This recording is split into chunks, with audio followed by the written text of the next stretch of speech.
रोज एक नई कहानी देखने के लिए चैनल को सब्सक्राइब करें और बेल आइकन दबाना ना भूलें। राधिका एक पिज्जा लवर थी। उसको पिज्जा और मोमोज इतना पसंद था कि वो अपनी शादी वाले दिन तैयार होकर पिज्जा और मोमोज खा रही थी।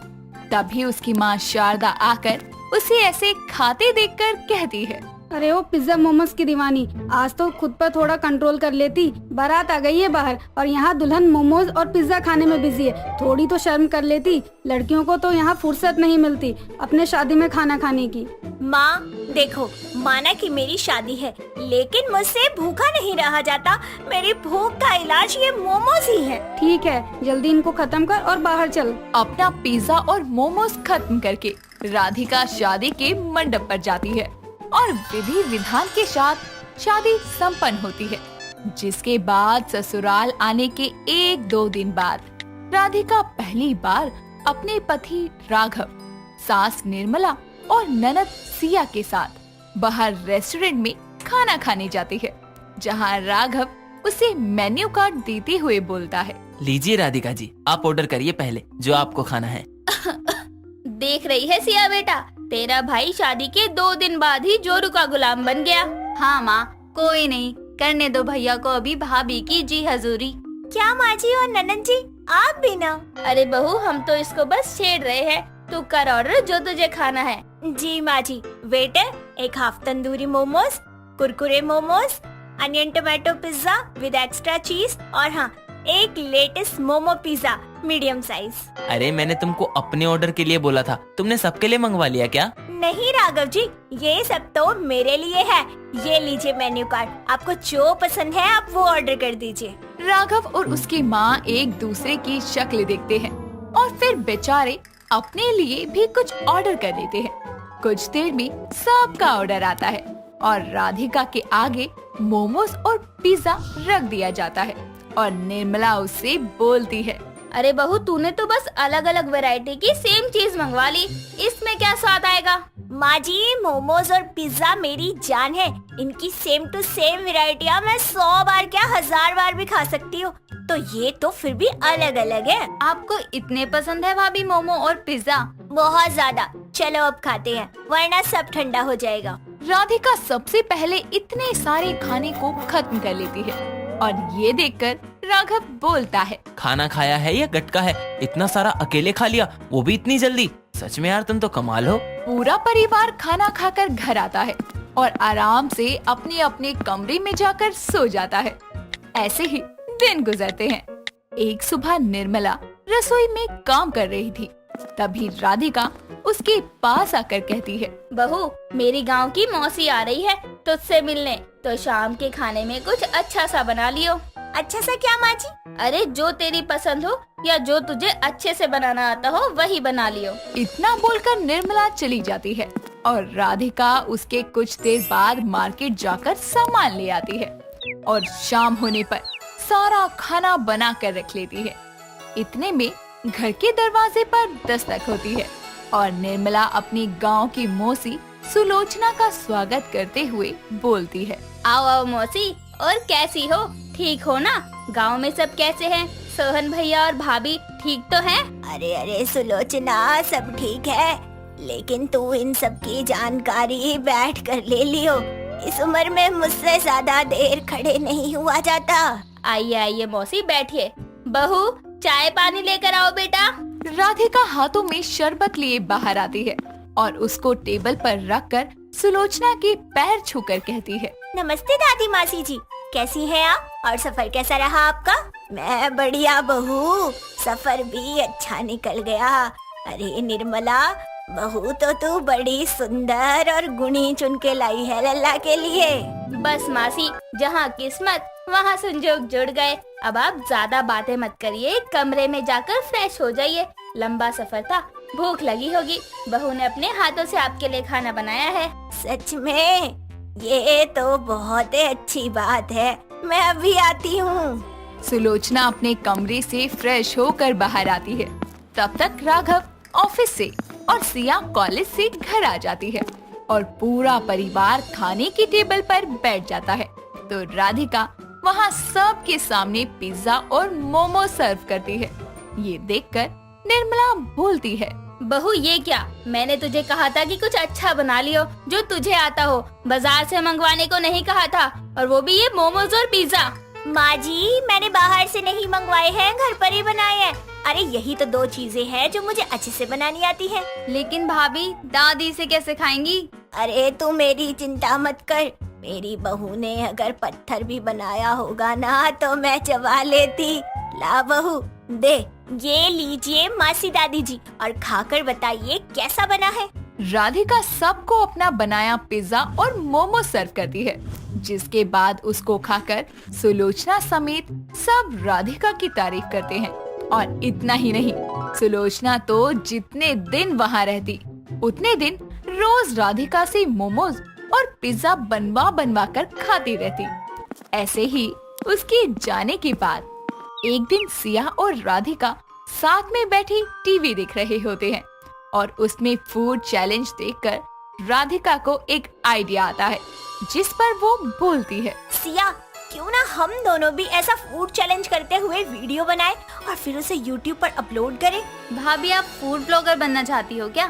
नहीं, देखो, फूड ब्लॉगर तो अलग अलग जगह जाकर बढ़िया खाना खाते हैं, वीडियोस बनाते हैं, फिर अपलोड करते हैं। लेकिन हम घर में रहकर ये सब कुछ करेंगे। हम 2 प्लेट में एक जैसा खाना परोस लेंगे, फिर खाने का कंपटीशन करेंगे। जो जीतेगा वो हारने वाले को पनिशमेंट देगा। कैसा लगा मेरा आइडिया? आइडिया तो अच्छा है, एक वीडियो बनाकर अपलोड करके देखते हैं, अगर चल गई तो आगे भी बना लिया करेंगे। राधिका अपने आइडिया पर काम करना शुरू करती है, और अगले दिन राघव और सिया के साथ मिलकर बहुत सारे मोमोज बनाकर वो 2 प्लेट में बराबर मोमोज रखकर राघव को वीडियो बनाने का काम देकर सिया को अपने सामने बैठाते हुए बोलती है, वेलकम दोस्तों, स्वागत है आपका हमारे चैनल में, जिसका नाम है भुक्कड़ ननद भाभी। तो दोस्तों, आज हम आपके सामने एक चैलेंज वीडियो लाए हैं। इसमें मैं और मेरी भाभी मोमोज प्रतियोगिता करेंगे। हम दोनों की प्लेट में बराबर मोमोज हैं। जिसने भी 5 मिनट के अंदर ये सारे मोमोज खत्म कर दिए वो जीत जाएगा, और फिर जीतने वाला हारने वाले को पनिशमेंट देगा। तो चलिए गाइस, शुरू करते हैं। टाइमर लगाकर दोनों ननद भाभी अपने चैनल के लिए मोमो प्रतियोगिता का वीडियो बनाती हैं और बहुत सारे मोमोज खाती हैं, जिसमें जीत राधिका की होती है। उस वीडियो में वो सिया को पनिशमेंट देकर उस वीडियो को पूरा करती है और फिर एडिटिंग करके अपलोड कर देती है, जिसके बाद देखते ही देखते उनका न्यू चैनल रातों रात ट्रेंडिंग में आ जाता है और पहली ही वीडियो में उनके 1 लाख सब्सक्राइबर हो जाते हैं।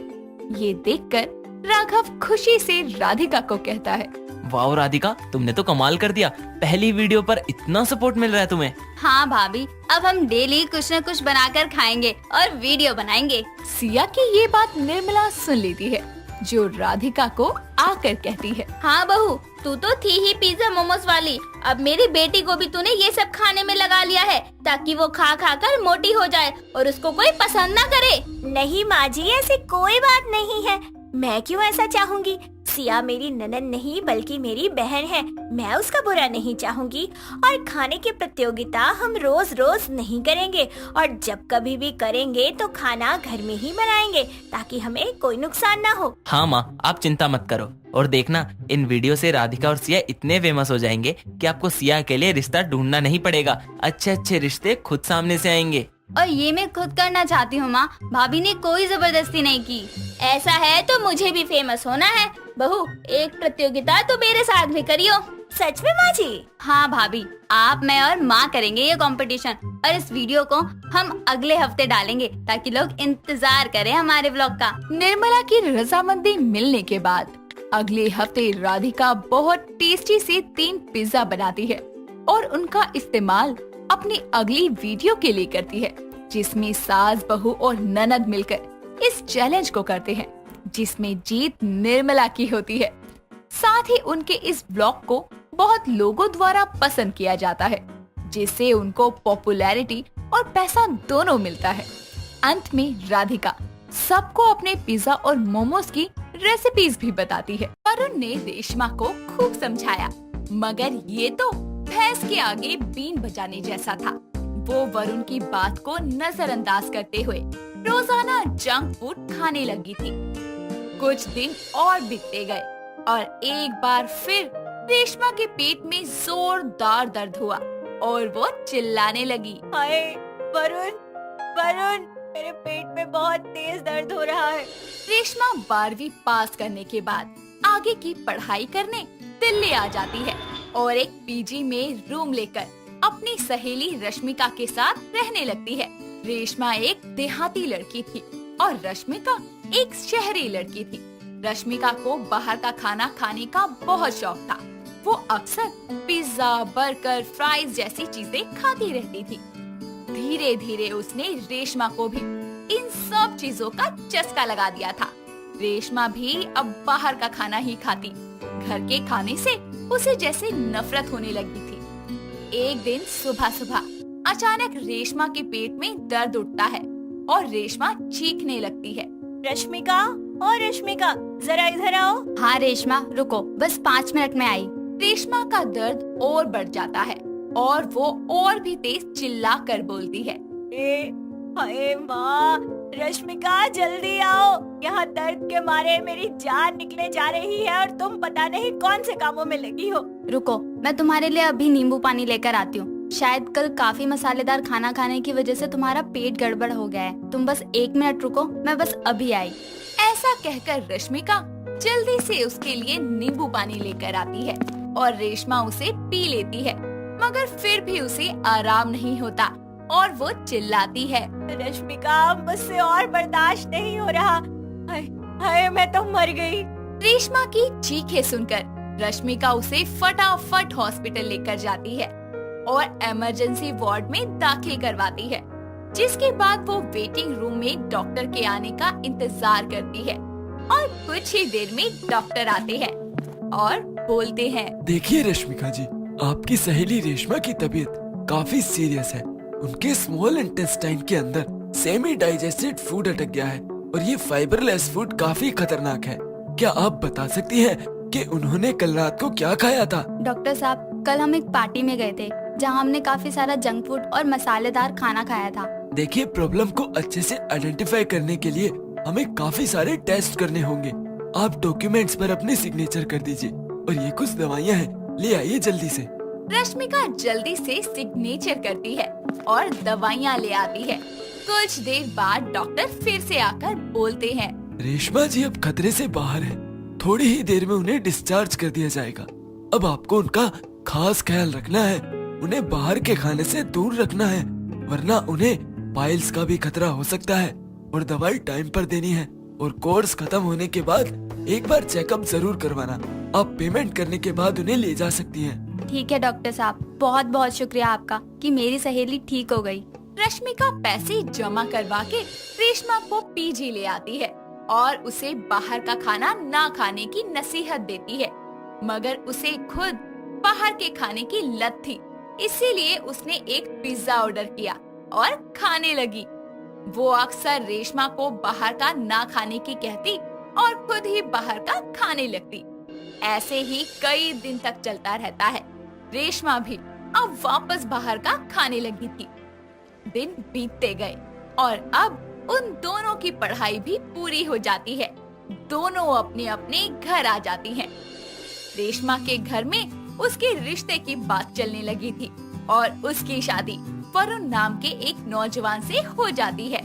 वरुण एक काफी मेहनती लड़का था, इसीलिए अक्सर उसे ऑफिस की पार्टीज में इनवाइट किया जाता था। वरुण और रेशमा साथ साथ पार्टी में जाते थे और रेशमा काफी सारा जंक फूड खा लेती थी। एक दिन वरुण उसे टोक कर बोलता है। यार, ये बाहर का ऑयली खाना कितना हार्मफुल होता है बॉडी के लिए, पता है कुछ तुम्हें? आप है ना मुझे बताने के लिए। देखो रेशमा, तुम्हें किडनी स्टोन हो जाएगा या फिर हार्ट इंजरीज भी हो सकती हैं। मैं तो सिर्फ फॉर्मेलिटी पूरी करने के लिए पार्टी में आता हूँ। वरुण ने रेशमा को खूब समझाया, मगर ये तो भैंस के आगे बीन बजाने जैसा था। वो वरुण की बातों को नजरअंदाज करते हुए रोजाना जंक फूड खाने लगी और कुछ दिन और बीतते गए और एक बार फिर से रेशमा के पेट में जोरदार दर्द हुआ और वो चिल्लाने लगी। वरुण, वरुण, मेरे पेट में बहुत तेज दर्द हो रहा है। 2 large size double chicken pizza order कर देता हूँ, बिल्कुल ठीक हो जाएगा।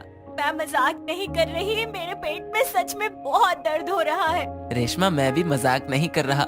शायद तुम्हें भूख लगी है, इसीलिए मैं पिज्जा ऑर्डर कर रहा हूँ। वैसे भी तुम्हारा तो फेवरेट है ना। मुझे कुछ नहीं खाना। हाय माँ, मुझे जल्दी हॉस्पिटल ले चलो, मेरा दर्द बढ़ता जा रहा है। अच्छा बाबा ठीक है, मैं अभी एम्बुलेंस बुलाता हूँ। ऐसा कहकर वरुण जल्दी से एम्बुलेंस बुलाता है और रेशमा को हॉस्पिटल ले जाता है।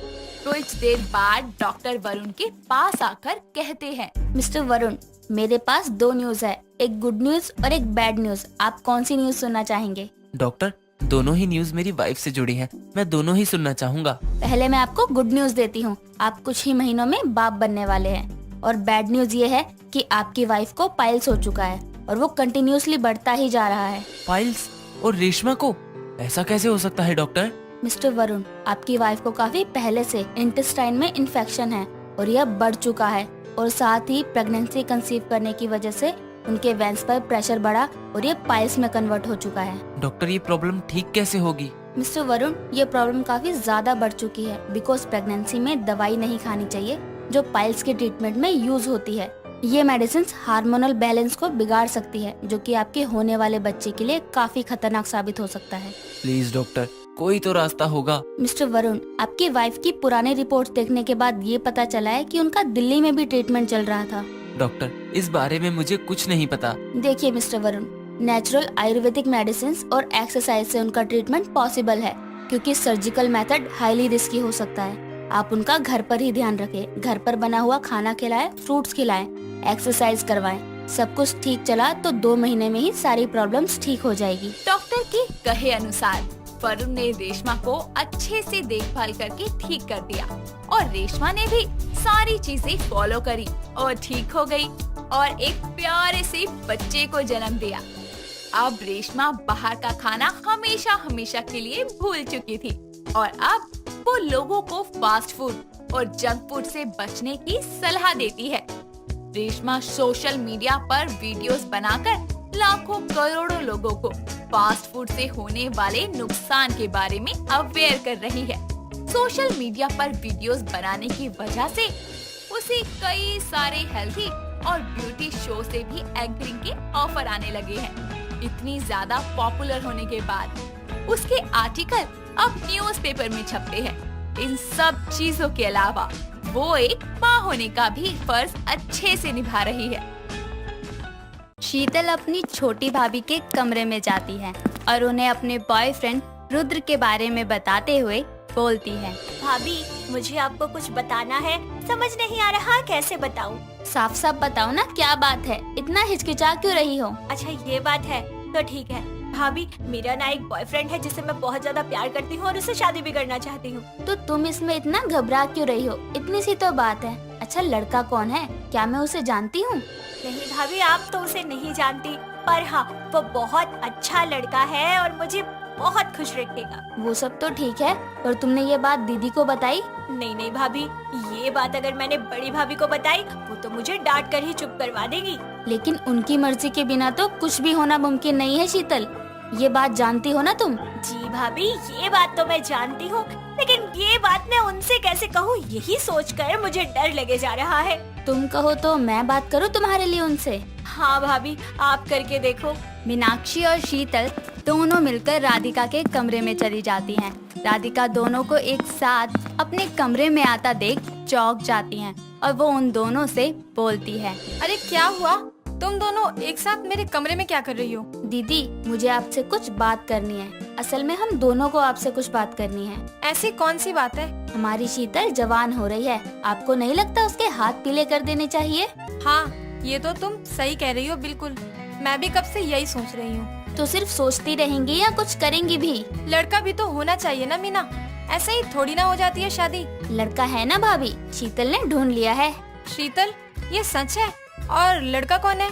कब से चल रहा है ये सब? ये सच है भाभी, वो मेरे कॉलेज में ही पढ़ता है। हम दोनों 4 साल से एक साथ हैं। और तुम हमें अब बता रही हो? वैसे लड़के का नाम क्या है? पहले बताकर क्या होता, शादी की उम्र तो मेरी अब हुई है ना। ये भी ठीक बात है। अच्छा, नाम क्या है उसका? रुद्र। तो घर पर बुलाओ रुद्र को। ठीक है भाभी, मैं आज बुला लेती हूँ। अच्छा, मैं कॉलेज के लिए निकल रही हूँ, आप दोनों से शाम को मिलती हूँ। और मीनाक्षी भाभी, आप जरा मेरे साथ नीचे आना। शीतल और मीनाक्षी अब नीचे आ जाती हैं। नीचे आकर शीतल जल्दी से मीनाक्षी के गले लग जाती है, फिर उससे बोलती है, थैंक यू सो मच भाभी, आज आपकी वजह से मेरी बहुत बड़ी टेंशन दूर हो गई। अरे शीतल, कैसी बात कर रही हो? ये तो मेरा फर्ज था। अब तुम कॉलेज जाओ वरना लेट हो जाओगी। ठीक है भाभी, बाय। अब शीतल वहाँ से चली जाती है और अपने कॉलेज पहुंचकर वहाँ जाकर ये खुशखबरी रुद्र को सुनाती है। पता है तुम्हें, भाभी मान गई। क्या? लेकिन ऐसे कैसे मान गई? मेरा मतलब है कि तुम ही कह रही थी कि वो बहुत स्ट्रिक्ट हैं, इतनी आसानी से नहीं मानेंगी। हाँ, मैंने कहा था ना कि मैं अपनी बड़ी भाभी से सीधा जाकर बात नहीं कर सकती। फिर मैंने अपना दिमाग इस्तेमाल किया और मैंने सारी बात अपनी छोटी भाभी को बता दी। फिर उन्होंने अपने तरीके से बड़ी भाभी से बात कर ली। अच्छा, तो ये बात है। फिर क्या नतीजा निकला? भाभी ने ना तुम्हें घर बुलाया है, वो तुमसे मिलना चाहती है। तो तुम आज ही कॉलेज के बाद मेरे साथ घर चलना। अच्छा ठीक है, मैं चलूंगा उनसे मिलने। देखो, उनके सामने अच्छे से पेश आना, अच्छे से बात करना। अगर तुम उन्हें अच्छे लगे ना तो ही रिश्ता मंजूर करेंगी, वरना तो समझ जाओ। हाँ बेबी, समझ रहा हूँ। अब क्लास में चलें? फिर दोनों क्लास में चले जाते हैं। पूरा दिन कब पलक झपकते ही बीत जाता है पता ही नहीं चलता। फिर शाम को दोनों मिलकर शीतल के घर पर जाते हैं। शीतल घर के बाहर खड़े होकर रुद्र से बोलती है, रुद्र बेबी, भाभी से बिल्कुल आराम से बात करना, बिल्कुल हेजिटेट मत होना, कोई टेंशन बिल्कुल मत लेना। चिंता मत करो यार, मैं कुछ नहीं करूँगा ऐसा वैसा। अब चले अंदर? हाँ ठीक है, चलते हैं। दोनों मिलकर घर के अंदर आते हैं। अंदर पहुंचते ही शीतल मीनाक्षी को आवाज लगाते हुए उससे बोलती है, भाभी मैं घर आ गई। शीतल की आवाज सुनकर मीनाक्षी बाहर आ जाती है। शीतल के साथ रुद्र को देखकर वो उनसे बोलती है, अच्छा तो यही है वो जिससे हमारी शीतल प्यार करती है। जी नमस्ते। नमस्ते। आप खड़े क्यों हैं? अंदर आइए, आराम से बैठिए। शीतल, इन्हें अंदर लेकर आओ, मैं चाय नाश्ते का इंतजाम करती हूँ। जी भाभी। रुद्र आओ। शीतल रुद्र को अंदर डाइनिंग रूम में लेकर जाती है। वहाँ वो दोनों बैठकर बातें करने लगते हैं। इतने में ही मीनाक्षी उनके लिए कुछ खाने को बना देती है। फिर वो उनके लिए खाना लेकर जाती है और उनसे बोलती है, ये लीजिए, पहले कुछ खा लीजिए, भूख लगी होगी ना। जी वो तो लग रही है, थैंक यू सो मच। शीतल, चलो तुम भी इनके साथ खा लो। जी भाभी, आप बैठिए ना। नहीं, तुम बातें करो, मैं थोड़ी देर में दीदी के साथ आती हूँ। जिसके बाद मीनाक्षी वहाँ से चली जाती है। फिर शीतल और रुद्र बातें करने लगते हैं। रुद्र शीतल से बोलता है, यार तुम्हारी ये वाली भाभी तो बहुत अच्छी हैं। हाँ रुद्र, वो तो मुझे भी पता है, और जितनी अच्छी है ना उतनी समझदार भी है। हाँ वो तो दिखता है इनके चेहरे से और बातों से। और तुम्हारी बड़ी भाभी, वो कैसी हैं? रुद्र जैसे ही ये सवाल करता है वैसे ही राधिका वहाँ आ जाती है और शीतल से बोलती है, हाँ शीतल, इन्हें बताओ कि तुम्हारी बड़ी भाभी कैसी है। उसे वहाँ देखकर शीतल और रुद्र खड़े हो जाते हैं। रुद्र राधिका से बोलता है, नमस्ते। नमस्ते, बैठो। शीतल और रुद्र भी बैठ जाते हैं। अब मीनाक्षी भी वहाँ आ जाती है। राधिका शीतल से बोलती है, अरे शीतल, तुमने इन्हें बताया नहीं मेरे बारे में अभी तक? ये पूछ रहे थे ना, जल्दी बताओ। जी भाभी। रुद्र, ये मेरी बड़ी भाभी राधिका है। भाभी, ये रुद्र है। अरे वाह, नाम तो बहुत ही अच्छा है इनका। वैसे आप पढ़ने के अलावा क्या करते हैं? जी मैं अपने पापा का बिजनेस देखता हूँ, उनका टेक्सटाइल का बिजनेस है। तो आप भी आगे जाकर यही करने वाले हैं? जी नहीं, मैं एक मैकेनिकल इंजीनियर बनना चाहता हूँ। ओह अच्छा, खुद के पैरों पर खड़ा होना चाहते हो। अच्छी बात है, पर क्या आप हमारी शीतल का अच्छे से ख्याल रख पाओगे? जी बहुत अच्छे से रखूंगा शीतल का ख्याल। मुझे आपका कॉन्फिडेंस काफी पसंद आया। तो रुद्र, कल फिर आना, बाकी की बातें कल करते हैं। जी ठीक है। भाभी, मैं इन्हें घर के बाहर छोड़ कर आती। फिर शीतल रुद्र को घर से बाहर छोड़ने के लिए चली जाती है।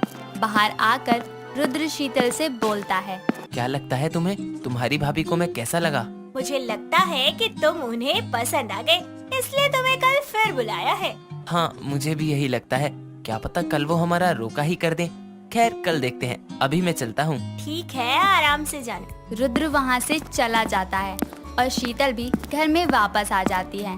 अंदर आने के बाद शीतल मीनाक्षी के पास जाती है और उससे बोलती है, भाभी, आपको क्या लगता है रुद्र बड़ी भाभी को पसंद आया होगा। मुझे लगता है कि उन्हें रुद्र अच्छे लगे हैं, पर हो सकता है कि कुछ और बात हो, इसलिए उन्होंने दोबारा बुलाया है रुद्र को कल। भाभी मुझे तो सोच कर ही घबराहट सी हो रही है। तुम बिल्कुल भी मत घबराओ और भगवान पर और अपने प्यार पर पूरा भरोसा रखो। चलो अब तुम जाकर सो जाओ, बहुत थक गई होगी ना।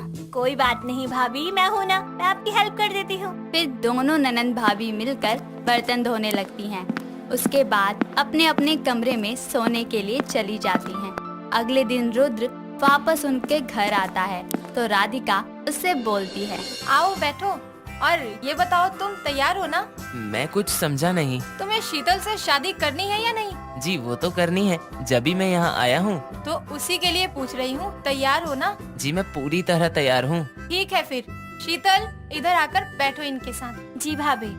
शीतल रुद्र के साइड में बैठ जाती है और फिर राधिका मीनाक्षी से कहती है, मीना जाओ, कमरे में कुछ सामान पड़ा है, इसको लेकर आओ। जी दीदी अभी लाती हूँ। मीनाक्षी अंदर कमरे से सामान लेकर आ जाती है। फिर राधिका रुद्र से बोलती है, ये लो अंगूठी रुद्र और शीतल को पहना दो, और आज से शीतल तुम्हारी जिम्मेदारी होगी। जी ठीक है, और मैं इस जिम्मेदारी को पूरी जिंदगी बड़े ही प्यार से निभाऊंगा। ये लो शीतल, तुम भी पहना दो। जी भाभी। बहुत बहुत मुबारक हो। फिर दोनों राधिका और मीनाक्षी के पैर छूकर उनसे आशीर्वाद लेते हैं और कुछ दिनों बाद राधिका उनकी शादी भी करवा देती है। फिर सब खुशी खुशी अपनी जिंदगी बिताने लगते हैं। दोस्तों अगर आपको ये कहानी पसंद आई तो इसे लाइक करें, शेयर करें और कमेंट करके बताएं कि कहानी में आपको सबसे अच्छा क्या लगा।